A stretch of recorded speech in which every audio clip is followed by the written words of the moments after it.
Now I'd like to invite Jay Garbutt to come forward to present his platform.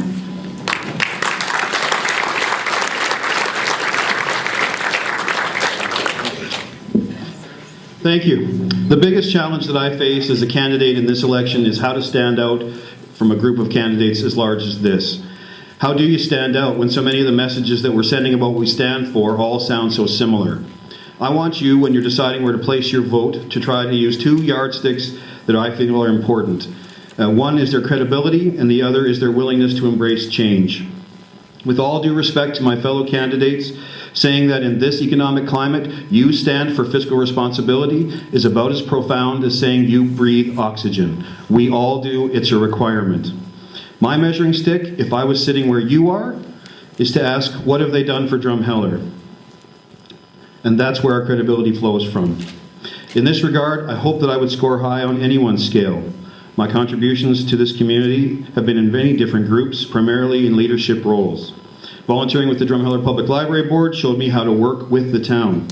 Volunteering for Victim Services Board taught me how to work alongside people who see the world very, very differently than I do.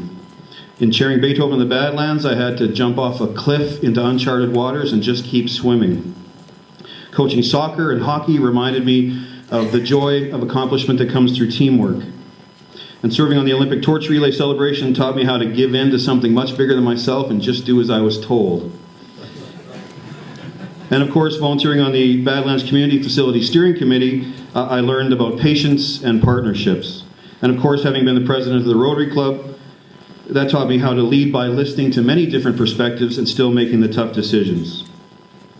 It's strange to be so immodest, but I believe that through my contributions to this community, I may have earned some credibility.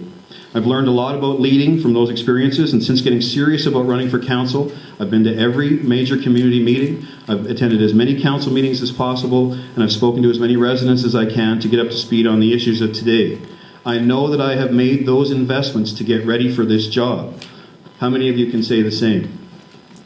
My second yardstick is our willingness to embrace change.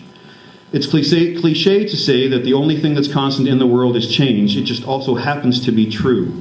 There are more opportunities now than ever before to catch Drumheller up from years of stagnation. The world is changing, and while it's attractive to pine for a simpler time, it's only a romantic daydream. The only way is forward. I understand that. I embrace that.